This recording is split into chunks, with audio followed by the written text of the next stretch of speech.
Nesta sessão, vamos então, pela primeira vez, interagir com algum propósito com o nosso interpretador de Scheme.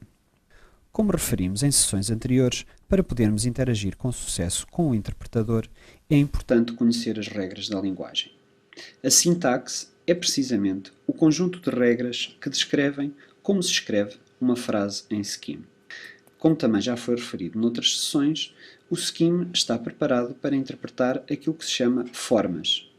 E essas formas devem então seguir as regras de sintaxe que o interpretador conhece.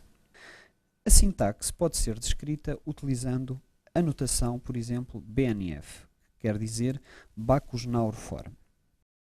A forma mais básica que nós vamos experimentar hoje consiste na introdução de constantes no interpretador. É possível introduzir outro tipo de formas, como por exemplo definições, ou expressões mais genéricas além das constantes, como combinações ou nomes. Vamos então olhar para várias constantes que nós podemos introduzir no Scheme. No Scheme nós podemos introduzir constantes numéricas. Podemos também introduzir constantes que consistem em cadeias de caracteres. Por último, podemos introduzir constantes que correspondem a valores lógicos, verdadeiro ou falso. Como é que o interpretador avalia uma constante? Para o interpretador, o valor de uma constante é a própria constante. Vamos então observar mais alguns exemplos de constantes que nós podemos colocar no interpretador.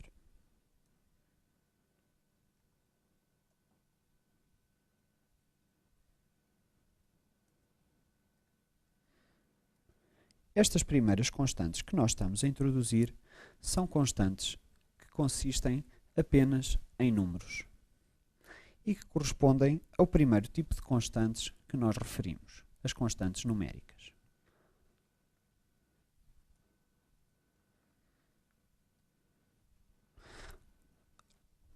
É de chamar a atenção o facto de, à medida que nós vamos introduzindo as várias constantes, o Scheme vai avaliando e escrevendo no ecrã o resultado de acordo com o ciclo lê, avalia e escreve que já foi referido em sessões anteriores.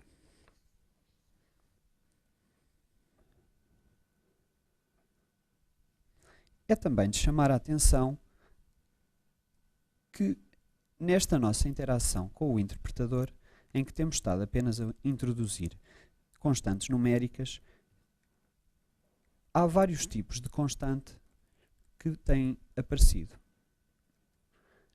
Em particular, podemos identificar constantes inteiras, que correspondem a números como o 0, o -1, o 1, o 2012, o 123, ou este número que aqui está. As constantes inteiras podem ser arbitrariamente grandes e são definidas e caracterizadas por não terem parte decimal. Observemos também este outro tipo de constantes que correspondem a números racionais. Números racionais, essencialmente, consistem no quociente de dois números inteiros e no Scheme são representados na sua forma canónica, isto é, uma parte inteira seguida de uma parte fracionária escrita na sua forma mais reduzida. Por exemplo, quando nós inscrevemos 15 quartos, o interpretador reescreve isto como sendo 3/3. É de chamar a atenção que o significado desta resposta do interpretador não é 3 vezes 3/4, mas sim 3 mais 3/4. Chamo também a atenção para o facto de quando nós introduzimos, por exemplo, a constante 3/6, o interpretador nos responder com 1/2, de acordo com aquilo que nós já referimos sobre o interpretador escrever as frações na sua forma mais reduzida. Por último, temos aqui um último tipo de constantes numéricas que correspondem a números reais. Números reais são números que têm uma parte decimal e que podem ser arbitrariamente grandes ou arbitrariamente pequenos.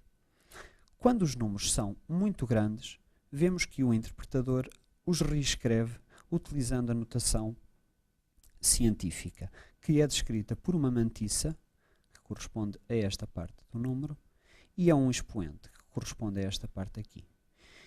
Este número, essencialmente, pode ser interpretado como 1.23 vezes 10 elevado a 19. Vamos agora olhar para outro tipo de constantes. Estas constantes que aqui estão correspondem a valores lógicos.